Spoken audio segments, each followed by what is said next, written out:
A investigação do Fantástico pelos lugares mais assombrados do Brasil continua. Você acha possível conseguir contato com o além usando o rádio ou a televisão? Essa experiência é o que a gente vai ver agora no terceiro episódio de Fantasmagoria. Um forte cercado por lendas. Você vai ouvir aqui vozes, você vai ver vultos, você vai ouvir gemidos de desespero arrastado de corrente. Assombrações tão intensas que chegaram a expulsar guardas do posto de trabalho. Já me expulsaram. E eu saí do prédio e fui esperar amanhecer lá fora.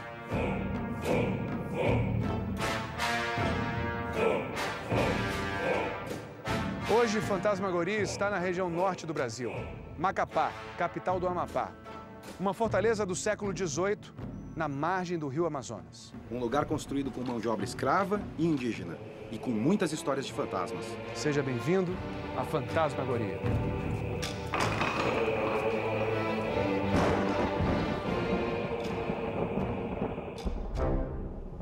A fortaleza de São José do Macapá começou a ser construída em 1764. A obra demorou 18 anos para ser concluída. Nesse período, houve muito sofrimento ali. Nesses 18 anos de obra, muitas vidas foram ceifadas, né? E o horror da escravidão, o horror da dominação dizimava tanto o negro quanto os índios.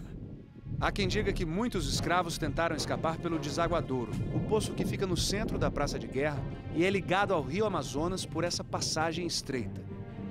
Eu ouvi muitas vezes vozes ecoar de dentro desse poço, de dentro desse buraco, pedidos de socorro, de clemência, piedade.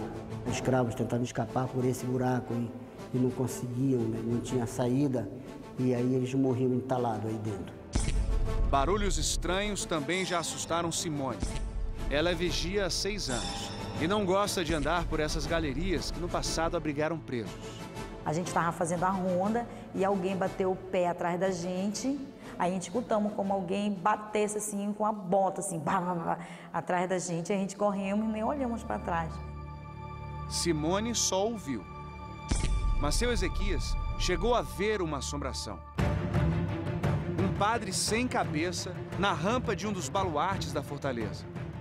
Só se via do ombro para baixo um crucifixo muito grande. Ele segurando com uma mão, a outra mão ele levava na altura da boca. Quando ele tirava a mão, saía a fumaça. Então dava para a gente entender que ele estava fumando.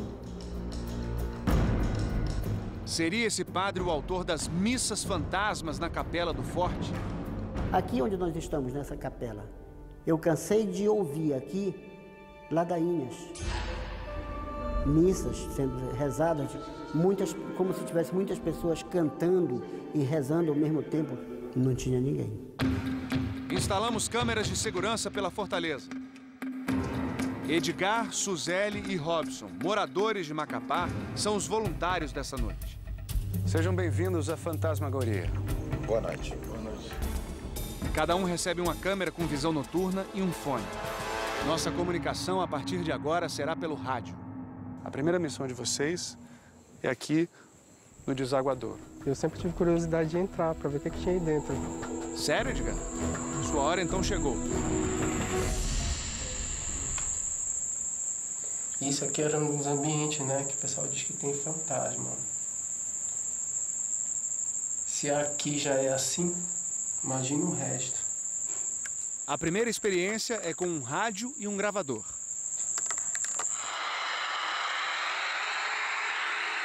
O que eles vão fazer agora se chama transcomunicação instrumental. O rádio precisa ser colocado naquele chiado que fica entre as estações, o ruído branco. Esse ruído vai ser gravado e depois ouvido, buscando alguma mensagem sobrenatural. Konstantin Rodiv, nascido na Letônia, foi um dos pesquisadores que primeiro usou essa técnica para tentar fazer contato com o além, nos anos 60. Há muitas mensagens atribuídas a fantasmas que foram gravadas dessa forma. Ouça um exemplo. Os pesquisadores que fizeram a gravação acreditam que uma voz do além disse: "Eu tô no tempo".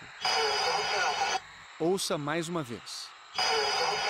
Além do rádio, pesquisadores em busca de contato com fantasmas fizeram essa experiência também com a televisão. A experiência é assim. Você põe a TV naquele chiado entre os canais e aponta uma câmera para a tela. Grava a imagem e depois assiste, para ver se acha alguma coisa estranha. O alemão Klaus Schreiber foi um dos pesquisadores que mais se dedicou à transcomunicação instrumental usando a TV. Ele acredita ter capturado, entre outras imagens, uma aparição sobrenatural do físico Albert Einstein. Nossos voluntários vão fazer a experiência com o rádio. Robson marca o início da gravação. Estamos na Fortaleza São José de Macapá, no estado do Amapá. Tem alguém aqui?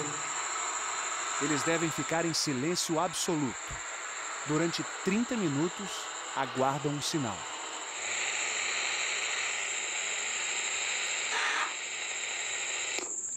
Para concluir a experiência, eles precisam voltar a fita até o início e ouvir a gravação com cuidado. Vamos escutar.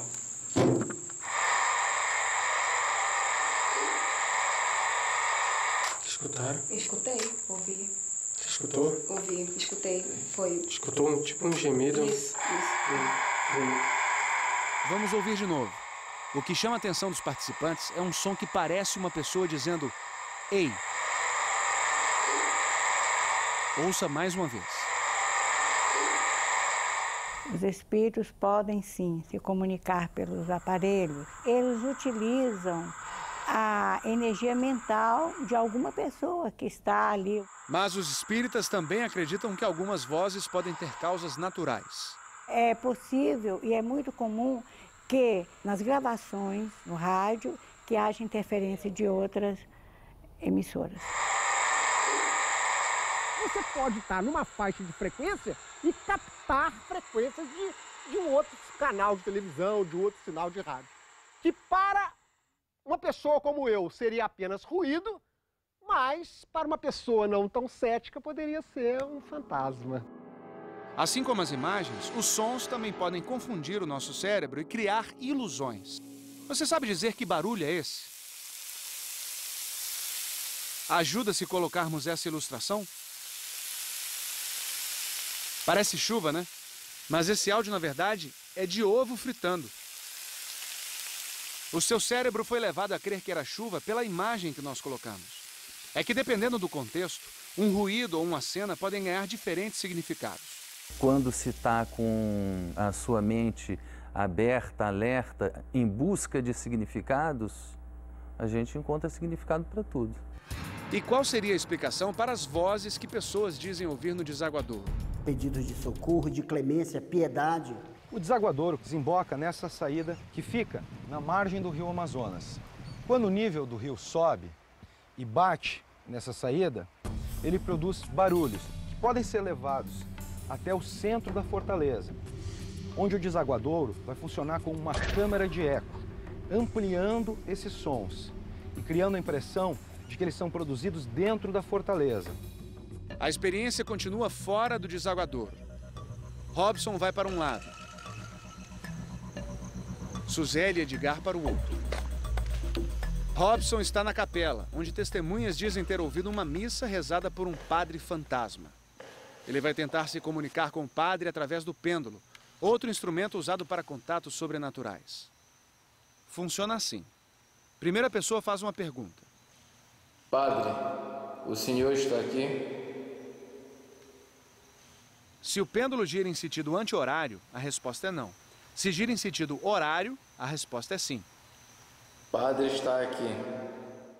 Foi o padre que fez o pêndulo girar daquele jeito? A explicação científica aqui é parecida com a do jogo do copo, que nós mostramos no episódio passado. Quem mexe o instrumento é a própria pessoa, de forma inconsciente. É o chamado efeito ideomotor. A expectativa do sujeito de que vai haver um movimento faz com que ele, sem perceber, possa gerar o movimento. É muito difícil manter o pêndulo paradinho. Qualquer pequeno movimento da mão balança o pêndulo, por mais que a pessoa ache que não está mexendo. Vamos ver isso de pertinho? Tadeu, você está mexendo a mão? Estou com a mão parada aqui, me esforçando ao máximo para manter o pêndulo parado. No fundo preto não dá para perceber, mas com essas linhas, repare como a minha mão se mexe. E muito.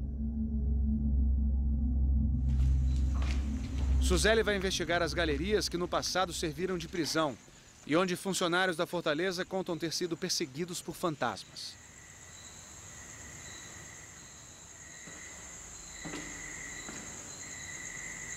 Ai, meu Deus do céu. Eu tô, não sei, não é minha sombra.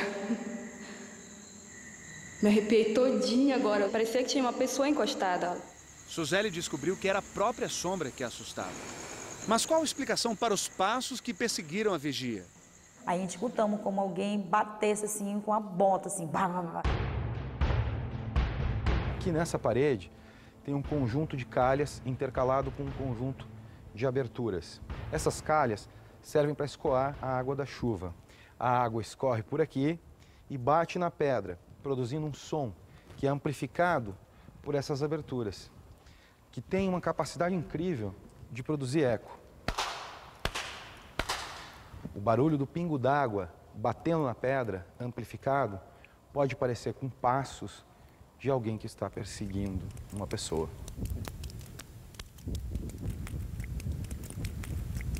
Falando em barulho, muita coisa estranha que as pessoas dizem ouvir na fortaleza pode ter uma explicação simples: o vento. 27,8 km por hora. Essa é a velocidade do vento aqui no topo de um dos baluartes da Fortaleza de São José de Macapá. Isso significa que o vento é forte o suficiente para se espalhar pela fortaleza e bater portas e janelas. O curioso é que a janela bate e volta para o mesmo lugar. Quer dizer, a pessoa ouve o barulho, vai lá ver e a janela parece que não se mexeu. Na sala dos ossos, Edgar está incomodado de ficar sozinho. Eu tô meio assustada com esse lado aqui que me deixa com calafrio, entendeu? Que tá me deixando meio arrepiado aqui dentro. Eu vou sair daqui. Ai, caramba. Esse barulho que você ouviu é de uma estante de metal que o Edgar derrubou. Eu tô vendo vultos, a sensação de que tá alguém olhando, que aparece uma cabeça. No meio dessa tensão toda, Suzeli aparece. Ai, nossa senhora. Tu tá vendo? Tu viu? Ai, meu Deus. Vocês não estão vendo uma sombra escura aí? Gente do céu, tu não tá vendo aqui? Nenhuma das câmeras captou algo fora do normal. O que os assustou, então? O escuro, por diminuir a precisão visual, ele acaba estimulando que as ilusões aconteçam. Então o sujeito vê uma sombra e pensa que é uma pessoa. Depois de tudo que a gente viu até aqui, o que você acha? É fantasma? Ou é um fenômeno natural, com explicação científica? A conclusão é sua. No próximo episódio. Ai, tem alguma coisa movendo, me tira daqui! Fantasmagoria investiga uma mina de ouro desativada.